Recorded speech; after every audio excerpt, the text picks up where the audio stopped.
ವಾಸುದೇವ, ಉಭಯ ಸೈನ್ಯಗಳ ಜೊತೆ ರಥವನ್ನು ನಿಲ್ಲಿಸು. ಆಗಲಿ ಪಾರ್ಥ.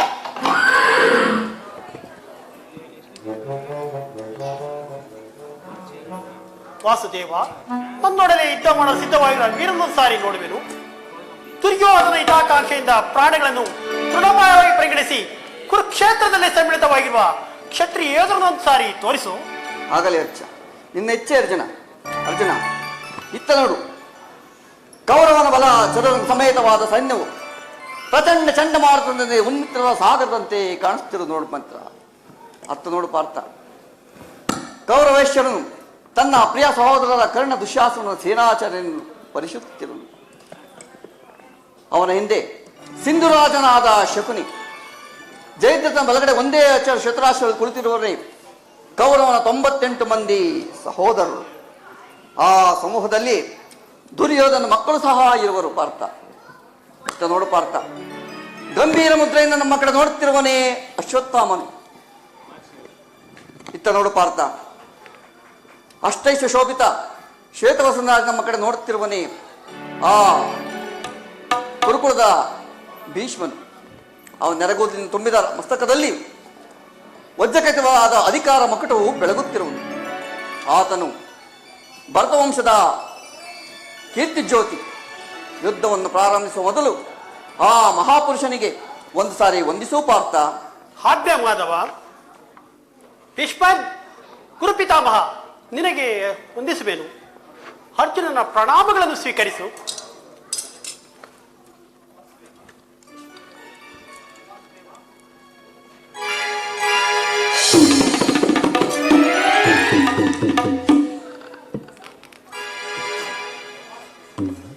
ವಾಸುದೇವ, ನನ್ನ ಜೀವನದಲ್ಲಿ ಎಂಥ ಸುಮಧುರವಾದ ಸಮಯ. ನನ್ನ ಮನಸ್ಸಿನಲ್ಲಿ ಹುಟ್ಟುತ್ತಿರುವ ಭಾವಗಳನ್ನು ತಿಳಿಸಬಲ್ಲೆನಾದರೂ ಇದೇನು ಅರ್ಜುನನ ಪತನವು ಅಥವಾ ಉತ್ಥಾನವೇ?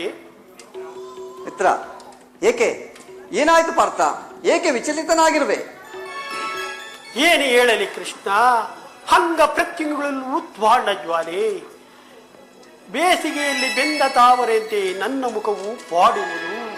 ನನ್ನ ಶರೀರದಲ್ಲಿ ಕಂಪನವು ರೋಮಾಂಚನವು ಹುಟ್ಟುತ್ತಿರುವು, ನಾಲಿಗೆಯು ಒಣಗುತ್ತಿರುವು, ಗಾಂಡೀವು ಕೈಯಿಂದ ಜಾರಿ, ಕೈಗಾಲಲ್ಲಿ ನಿಲ್ಲಲು ತ್ರಾಣವಿಲ್ಲ. ಕೃಷ್ಣ, ಏನು ಹೇಳಲಿ ಕೃಷ್ಣ? ನೋಡುತ್ತಿರುವುದೇನನ್ನು? ಇವರೆಲ್ಲರೂ ನನ್ನ ಬಂಧು ಬಾಂಧವರು, ಗುರು ಹಿರಿಯರು, ಜ್ಞಾತಿಗಳು, ಮಿತ್ರರು. ಇವರಲ್ಲೆಷ್ಟು ಜನರ ದಮನಿಗಳಲ್ಲಿ ಭರತ ವಂಶದ ಪವಿತ್ರ ರಕ್ತ ಹೊರಿಯುತ್ತಿರುವುದೆಂಬುದು ಬಲ್ಲೆಯ? ರಾಜ್ಯದ ಮೇಲಿನ ಆಸೆಯಿಂದ ಇವರನ್ನು ವಹಿಸಲು ನನ್ನಿಂದಾಗದು. 3 ಲೋಕದ ಸಾರ್ವಭೌಮ ಪದೆಯ ಸಲುವಾಗಿ ರಾಜಭೋಗನ ಅನುಭವಿಸುವ ಇಚ್ಛೆಯೂ ನನಗಿಲ್ಲ. ಪಾರ್ಥ, ಇಂತಹ ಕಲ್ಮಶ ಭಾವ ನಿನ್ನಲ್ಲಿ ಹೇಗೆ ಹುಟ್ಟಿತು? ವೀರನಾಗಿ ಅನಾರ್ಯಂತೆ ವರ್ತಿಸುವೆ. ತೆರೆದ ಬಾಗಿಲನ್ನು ನಿರಾಕರಿಸಿ ಅನ್ಯಾಯದ ಬಾಗಿಲನ್ನು ಹಿಡಿಯಬೇಡ. ಈ ದೌರ್ಯವನ್ನು ತ್ಯಜಿಸಿ ಯುದ್ಧಕ್ಕೆ ಸಿದ್ಧನಾಗು ಪಾರ್ಥ. ವಾಸುದೇವ, ಒಂದು ಸಾರಿ ಕುರು ಸೈನ್ಯಗಳ ದೃಷ್ಟಿಸಿ ನೋಡು. ಭೀಷ್ಮನು ನನ್ನ ಪೂಜ್ಯ ಪಿತಾಮಹನು, ದ್ರೋಣಾಚಾರ್ಯವು ಅಸ್ತ್ರ ಶಿಕ್ಷಣವನ್ನು ಕೊಟ್ಟ ಗುರು. ಪೂರ್ವಾಹಾರಾದ ಇವರ ಮೇಲೆ ಬಾಣವನ್ನು ತೊಡುವುದೇ? ಗುರುವದೆಯಿಂದ ಲಭಿಸುವ ಸಂಪತ್ತಿನಿಂದ ಭಿಕ್ಷಾವೃತ್ತಿಯು ಶ್ರೇಷ್ಕರವು. ಬಂಧು ಬಾಂಧವರ ರಕ್ತಿನ ತೊಯ್ದ ರಾಜ್ಯಭೋಗವನ್ನು ಅನುಭವಿಸುವ ಇಚ್ಛೆಯೂ ನನಗಿಲ್ಲ. ಅಶಾಶ್ವತವಾದ ರಾಜ್ಯಲೋಕಕ್ಕೊಳಗಾಗಿ ಅಶಾಶ್ವತ ಧರ್ಮವನ್ನು ನಾಶಪಡಿಸಲು ನನ್ನದಾಗದು. ಪಾರ್ಥ, ಯಾರನ್ನು ಯಾರು ವಧಿಸುವುದು ಪಾರ್ಥ? ಆಗಲಿ, ನನ್ನ ಸೌಮ್ಯ ಮೂರ್ತಿಯ ವಿಷ್ಣು ರೂಪವನ್ನು ತೋರಿಸ್ತೀನಿ ನೋಡಿ.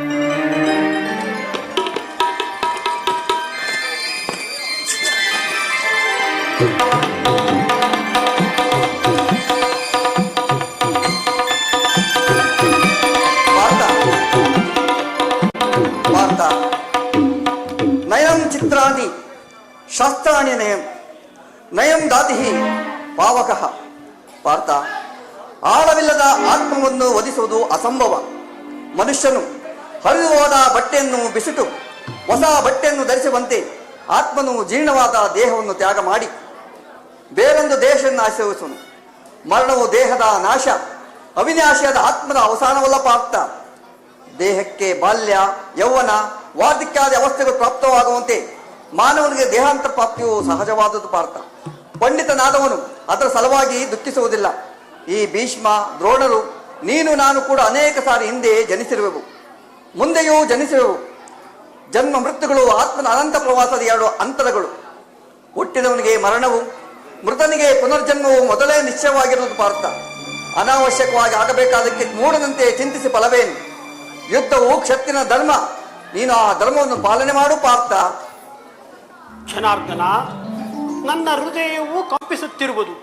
ದುಸ್ಸಾಹ ಶ್ವೇತಾಕ್ಯದಿಂದ ಸರ್ವಾಂಗಗಳು ನಿಶ್ಚಯಿತವಾಗಿರು. ನಾನು ಏಡಿಯಲ್ಲ, ಆದರೂ ಪಾಪ ಭೀತಿಯಿಂದ ಯುವಕನಾಗಿರುವನು. ಹೇಳು, ಯುದ್ಧದ ಹೊರಗೆ ಮತ್ಯಾವ ಧರ್ಮವೂ ಇಲ್ಲವೇ? ಸ್ವಧರ್ಮ ಪಾಲನೆಯಲ್ಲಿ ಪ್ರಾಣಗಳನ್ನಾದರೂ ತ್ಯಜಿಸಬಹುದು, ಆದರೆ ಪರಮಾನಂದವು ಅನರ್ಥಕಾರಿ. ನೆನಪಿರಲಿ ಪಾರ್ಥ, ಇದು ಧರ್ಮಯುದ್ಧ. ನೀನು ಈ ಯುದ್ಧದಲ್ಲಿ ನಿವೃತ್ತನಾದರೆ ಸ್ವಯಂ ಧರ್ಮವನ್ನು ಉಲ್ಲಂಘಿಸುವ ಪಾಪಕ್ಕೆ ಗುರಿಯಾಗುವೆ. ಅಕೀರ್ತಿ ಬಾಧೆ ನೆನೆಸುವೆ. ನಿನ್ನಂತಹ ಸಂಭಾವಿತನಿಗೆ ಅಕೀರ್ತಿಯು ಮರಣಕ್ಕಿಂತಲೂ ಘೋರತನವು. ಶತ್ರುಗಳು ಹೇಡಿ ಎಂದು ಹಳಿಯುವರು, ಆತ್ಮೀಯರು ವಂಚಕನೆಂದು ನಿಂದಿಸುವರು. ಆದ್ದರಿಂದ ಈ ಮನೋವಿಕಾರವನ್ನು ಬಿಟ್ಟು ಸ್ವಧರ್ಮವನ್ನು ಉಲ್ಲಂಘನೆ ಮಾಡು. ಕರ್ಮ ಪೌರುಷದ ಲಕ್ಷಣ. ಮಾನವನ ಜೀವನ ಶವದಂತೆ ಸರ್ವರ ನಿಂದೆಗೂ ಪಾತ್ರನು, ಸರ್ವರಿಂದ ವರ್ಜಿತನು. ಅಜ್ಞಾನದಿಂದ ನೀನು ಕರ್ಮಭ್ರಷ್ಟನಾಗಬೇಡ ಪಾರ್ಥ. ಈ ಯುದ್ಧದಲ್ಲಿ ನನ್ನ ಕರ್ಮವೇನು? ಧರ್ಮ ನಾಶವೋ ಧರ್ಮ ರಕ್ಷಣೆಯೋ? ಉಭಯ ಭ್ರಷ್ಟನಾಗದಿದೆ ನನ್ನನ್ನು. ಕರ್ಮವು ಮಾನವನ ಜೀವನದ ರಾಜಮಾರ್ಗ. ನೀನೀಗ ಕರ್ಮತತ್ಪರನಾಗು. ಫಲಾಫಲಗಳನ್ನು ಚಿಂತಿಸದೆ ನಿರ್ದಿಷ್ಟ ಕರ್ಮವನ್ನು ಆಚರಿಸು. ಏಕೆಂದರೆ ಮಾನವನು ಕರ್ಮಕ್ಕೆ ಮಾತ್ರ ಅಧಿಕಾರಿ, ಫಲವು ಅವನ ಅಧೀನವಲ್ಲ ಪಾರ್ಥ. ಅನಾಸಕ್ತ ಚಿತ್ತನಾಗಿ ಸಿದ್ಧಿ ಅಸಿದ್ಧಿಗಳಲ್ಲಿ ಸಮಾನ ಭಾವದಿಂದ ಕಾರ್ಯಾಚರಣೆ ಮಾಡುವುದೇ ಮಾನವನ ಕರ್ತವ್ಯ. ಅಸ್ತ್ರಗಳನ್ನು ಧರಿಸು, ಕರ್ಮಯೋಗಿ ಎನಿಸು. ಇಹದಲ್ಲಿ ಕೀರ್ತಿಯನ್ನು, ಪರದಲ್ಲಿ ಸ್ವರ್ಗವನ್ನು ಪಡೆಯುವೆ. ಈ ದಿವ್ಯವಾಣಿಯಿಂದ ನನ್ನ ಹೃದಯದ ಪ್ರಸ್ತುತ ಪ್ರಜ್ಞೆಯನ್ನು ಜಾಗೃತಗೊಳಿಸುವ ನೀನು ಯಾರು? ಕರ್ಮಯೋಗಿ? ಇಹಲೋಕದಲ್ಲಿ ನಿನ್ನ ಕರ್ಮವೇನು? ಅರ್ಜುನ, ನಾವಿಬ್ಬರು ಅನೇಕ ಸಾರಿ ಇಹಲೋಕದಲ್ಲಿ ಜನ್ಮಗ್ರಹಣ ಮಾಡಿರುವುದು. ನನಗೆ ಅವುಗಳ ನೆನಪಿರುವುದು, ನಿನಗಿಲ್ಲ. ನಾನು ಜನ್ಮ ಜರಾಹಿತನು, ಅವ್ಯಕ್ತಾತ್ಮಕನು, ಪಂಚಭೂತಗಳ ಒಡೆಯನು. ಯಾವಾಗ ಧರ್ಮದ ಪತನವೋ ಅಧರ್ಮದ ಉದ್ಧಾರವೋ ಆಗ ನಾನು ಈ ಭೂಮಿಯಲ್ಲಿ ಜನ್ಮಗ್ರಹಣ ಮಾಡುವೆನು. ಸಜ್ಜನರ ಪಾಲನೆ, ದುಷ್ಟರ ನಾಶ, ಧರ್ಮ ಸಂಸ್ಥಾಪನೆ ಇವು ನನ್ನ ಉದ್ದೇಶದ ಅವತಾರಗಳು. ಯದಾ ಯದಾ ಹಿ ಧರ್ಮಸ್ಯ ಗ್ಲಾನಿರ್ಭವತಿ ಭಾರತ ಅಭ್ಯುತ್ಥಾನಂ ಅಧರ್ಮಸ್ಯ ತದಾತ್ಮಾನಂ ಸುಜಾಮ್ಯಹಂ ಪರಿತ್ರಾಣಾಯ ಸಾಧೂನಾಂ ವಿನಾಶಾಯ ದುಷ್ಕೃತಾಂ ಧರ್ಮ ಸಂಸ್ಥಾಪನಾರ್ಥಾಯ ಸಂಭವಾಮಿ ಯುಗೆ ಯುಗೆ.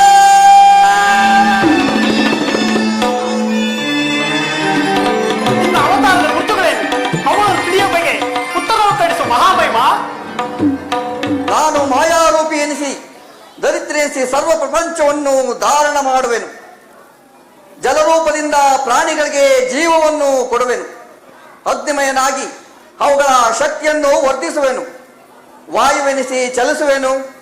ಆಕಾಶವೆನಿಸಿ ವಿಶ್ವ ಜಗತ್ತನ್ನು ವ್ಯಾಪಿಸಿರುವೆನು. ಮನೋಬದ್ಧ ಅಹಂಕಾರವೆಂಬ ತ್ರಿಗುಣಾತ್ಮಕ ರೂಪದಿಂದ ಮಾನವ ಪ್ರಜ್ಞೆಯನ್ನು ಜಾಗೃತಗೊಳಿಸಿ ಆತ್ಮವಿಕಾಸದ ರಾಜಪಥದಲ್ಲಿ ನಡೆಸುವೆನು ಪಾರ್ಥ. ಬಹುರೂಪಾತ್ಮಕವಾದ ಜಗತ್ತಿನ ಪ್ರಭಾವ ಪ್ರಳಯಗಳಿಗೆ ಉದಯ ವಿನಾಶಕ್ಕೆ ನಾನೇ ಕಾರಣನು. ಸರ್ವಶ್ರೇಷ್ಠವು ಸರ್ವಾಂತರ್ಯಾಮಿಯಾದ ನಾನು ಪರವಸ್ತುವು. ನಾನು ದಾರದಲ್ಲಿ ಮಣಿ ಸಮೂಹವನ್ನು ಪೋಣಿಸಲ್ಪಟ್ಟಂತೆ ಈ ವಿಶ್ವ ಜಗತ್ತು ನನ್ನಲ್ಲಿ ಪ್ರೋತವಾಗಿರುವುದು ಪಾರ್ಥ. ಪರಮಾತ್ಮ, ನಿನ್ನ ನುಡಿಗಳಿಂದ ಮೋಹವೂ ನಾಶವಾಯಿತು, ಅಂಧಕಾರವು ಅರಿಯಿತು. ಹೇ ಯೋಗೀಶ್ವರ, ನಿನ್ನ ಈಶ್ವರ ರೂಪವನ್ನು ತೋರಿಸಿ ನನ್ನನ್ನು ಕೃತಾರ್ಥನಾಗಿ ಮಾಡು. ತಥಾಸ್ತು ಪಾರ್ಥ, ನನ್ನ ಸಂಹಾರ ಮೂರ್ತಿಯ ದರ್ಶನವನ್ನು ಮಾಡು.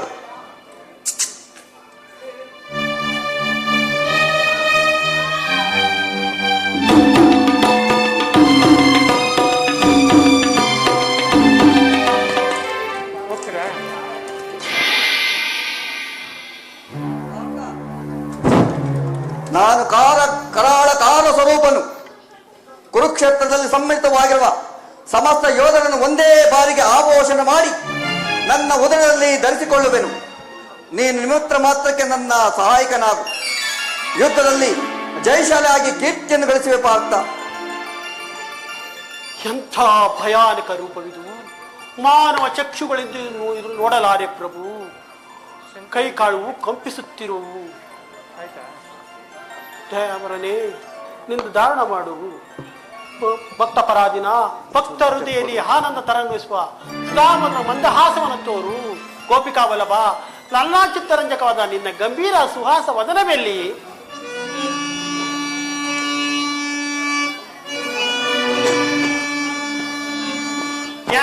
ಮನವು ಚಂಚಲದ ಕಾಗತ್ತಲೆಯಾಗಿ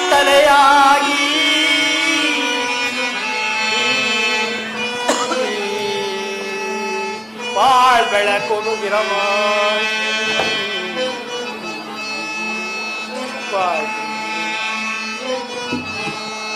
ಕಿಂಕರನ ಪೊರೆಯೋ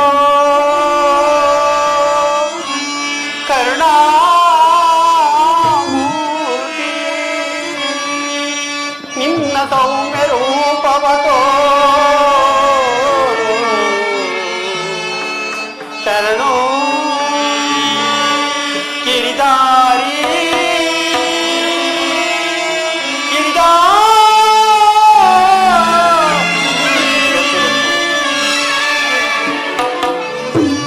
ಶರಣರ ಪೊರೆಯೋ ಜೀವನ ನಿಧಿಯೇ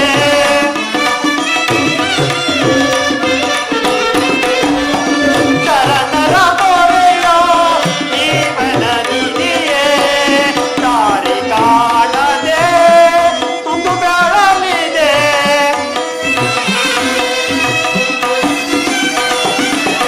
ದಾರಿ ಕಾಣದೆ ತುಂಬು ಬೆಳಲಿದೆ ತಾಮಿಯ ಕರುಣಿದು ನೀ ರಾಜಾ ರಮಣ ಒಪ್ಪಿಯ ಕರುಣಿದು ನೀ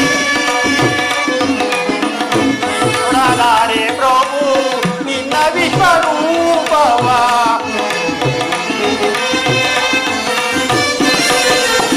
ನೋಡಲಾರೆ ಪ್ರಭು ನಿನ್ನ ವಿಶ್ವರೂಪವ ನೋಡಿಸಿ ಕರಗಳ ಬೇಡುವೆ ಚರಣದಿ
ಕರುಣಿಸು.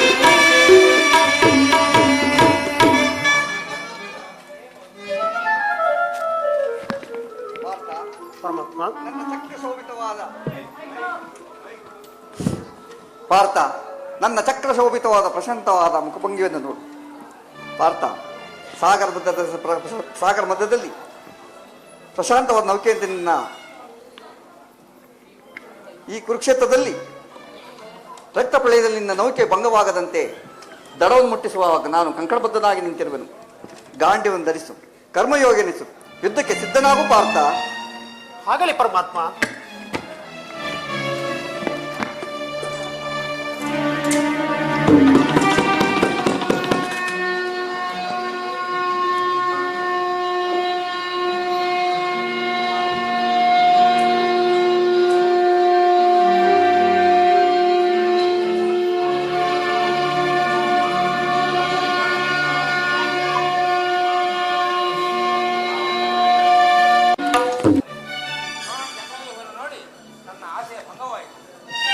ವ್ಯೂಹದ ಮಹಾದ್ವಾರದಲ್ಲಿ ಸ್ವಯಂ ದ್ರೋಣನೇ ಧನೋದ್ಧಾರಿಯಾಗಿ ನಿಂತಿರನು. ಅವನನ್ನು ಜಯಿಸಿ ವ್ಯೂಹವನ್ನು ಬೆಳೆಸಲು ಯಾರಿಗೂ ಸಾಧ್ಯವಿಲ್ಲ. ನಿನ್ನೆಯ ದಿನ ನಾನು ಪ್ರಯತ್ನಿಸಿದೆ, ನಿರಾಶಿತನಾಗಿ ಹಿಂತಿರುಗಿದೆನು.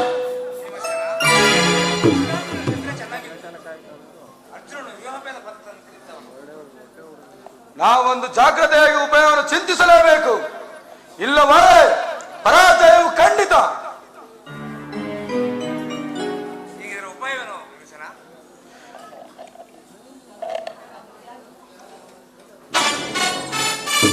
ಜಾಗ್ರತೆಯಾಗಿ ನಾವೊಂದು ಉಪಾಯವನ್ನು ಚಿಂತಿಸಲೇಬೇಕು, ಇಲ್ಲವೇ ಪರಾಜಯವು ಖಂಡಿತ.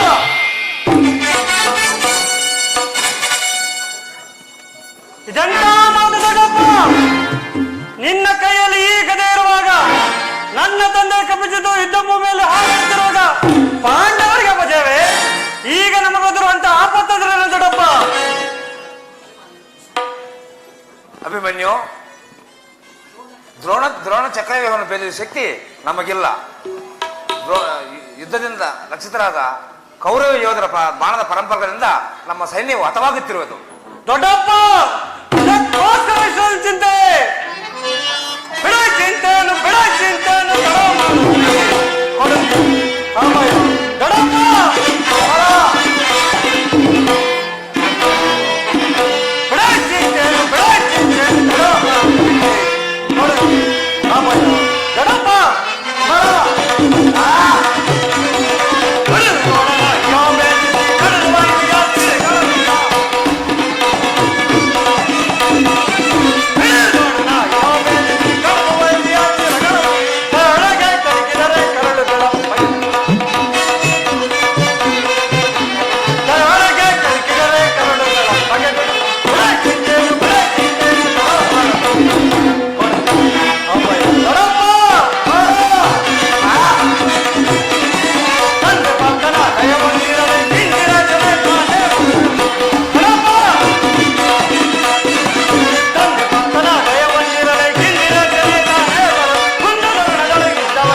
ಕುಮಾರ, ನಿನ್ನ ಉತ್ಸಾಹವನ್ನು ನಾನು ಅಭಿನಂದಿಸುವನು. ಆದರೆ ಈ ಕೆಲಸವು ನಿನ್ನಿಂದ ಆಗತಕ್ಕಂತಲ್ಲ. ಮಗು, ನಾವೆಲ್ಲರೂ ಜೀವಿಸಿದ್ದು ಈ ದುಸ್ಸಾಧ್ಯವಾದ ಕೆಲಸಕ್ಕೆ ನಿನ್ನ ಕಲ್ಪಿಸುವುದು ಲೋಕಾಭಿಮತ ಅನಿಸಲು. ದೊಡ್ಡಪ್ಪ, ಇದೆಂತ ಮಾತು ದೊಡ್ಡಪ್ಪ? ನಿನ್ನ ಕಣ್ಮುಂದಿರೋ ಈ ಪಾರ್ಥಿವ ದೇಹವು ಚಿಕ್ಕದಿರಬಹುದು, ಆದರೆ ಅದರೊಳಗಿರೋ ಜೀವ ಚಿಕ್ಕದಲ್ಲ ದೊಡ್ಡಪ್ಪ. ಪ್ರಕಾಶ ಜೋಳ ಮಾನವ ಬೆಳೆಯುತ್ತೆ ದೊಡ್ಡಪ್ಪ. ಅದು ತನ್ನ ಪ್ರಕಾಶದ ಕುರುಕ್ಷೇತ್ರ ಬೆಳಗಲು ಅನುಮತಿ ಕೊಡಿ. ನನ್ನ ಮಗನಾಗಿ ಪಡೆದ ಧನುಜನು ಅಭಿಮಾನದಿಂದ ತೊಳೆದೋಗಲಿ. ವೀರ ಪ್ರಸುವಾದ ಸುಭದ್ರಾ ದೇವಿಯು ಅಭಿಮಾನದಿಂದ ತೊಳೆದೋಗಲಿ. ದೊಡ್ಡಪ್ಪ, ಈ ಯೋಗ್ಯಾನುಸಾರವಾಗಿ ಧೈರ್ಯ ದೊರೆತಾಗ ಕೀರ್ತಿ ಶಾಲೆಯಾಗುವುದು ಶಾಂತದ ನಿಯಮ. ಅದಕ್ಕೆ ಮರಣ ಕಂಜಿ ಶಕ್ತಿ ಸಂಸಾರಕ್ಕೆ ಈ ಅಡಿಗೆ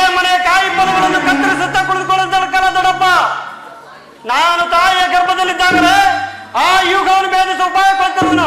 ಅದಕ್ಕೆ ಅವಕಾಶ ದೊರೆತಿರುತ್ತಪ್ಪ. ಅದನ್ನು ವ್ಯರ್ಥ ಮಾಡಬೇಡಿ. ನನಗನ್ನು ಕೊಡಿ. ಹಾಗ ತಿಳಿಸಲು ಪಾರ್ಥನ ಮಗನು ಪಾರ್ಥನಿಂದ ಪ್ರಾರ್ಥಿಸಿದ ಎಂಬುದನ್ನು ಅಭಿಮನ್ಯುನ ಪ್ರಾರ್ಥನೆಯನ್ನು ನಿರಾಕರಿಸಬೇಡ. ಈ ವೀರ ಬಾಲಕರ ಉತ್ಸಾಹನೆಯ ಮೇಲೆ ಜಲಸೇಚನವಾಗದಿರಲಿ. ನಾನು ಸೈನ್ಯವೆಲ್ಲ ತೆಗೆದುಕೊಂಡು ಅಭಿಮನ್ಯುನ ಸಹಾಯಕ್ಕಾಗಿ ನಿಲ್ಲುವೆನು. ಯುವವನ್ನು ಬೇಸದೊಡನೆ ನಾವೆಲ್ಲರೂ ಒಳಕ್ಕೆ ನುಗ್ಗಿ ಭಿನ್ನ ಭಿನ್ನ ಭಿನ್ನವಾಗಿ ಮಾಡಬೇಕು. ಅನಿರೀಕ್ಷಿತವಾಗಿ ಒದಗಿದ ಈ ಸಹಾಯವನ್ನು ಬಿಡುವುದು ಉಚಿತವಲ್ಲ. ಭೀಮಸೇನ, ನಿನ್ನ ಹೆಸರಂತೆ ಆಗಲಿ. ಈ ಪ್ರಿಯ ಬಾಲಕನ ಪ್ರಾಣವನ್ನು ನಿಮ್ಮ ಕೈಯಲ್ಲಿಡುವೆನು. ಯುದ್ಧರಂಗದಲ್ಲಿ ಒಂದು ಕ್ಷಣವೂ ಬಿಡಲಾಗದು. ಧನುಂಜಯನ ಪ್ರಾಣ ಬಂದದು ಅಚ್ಚಳಿದ ಪುಣ ಅವನನ್ನೇ ಸೇರಲಿ. ಅಭಿಮನ್ಯು, ಹೋಗು, ಜಯಶಾಲಿಯಾಗಿ ಹಿಂದಿರುಗಿ ಬಾ. ದ್ರೋಣ ಚಕ್ರವ್ಯೂಹವು ನಿಮ್ಮ ಪಾಲಿಗೆ ಪುಷ್ಪವ್ಯೂಹ ಆಗಲಿ.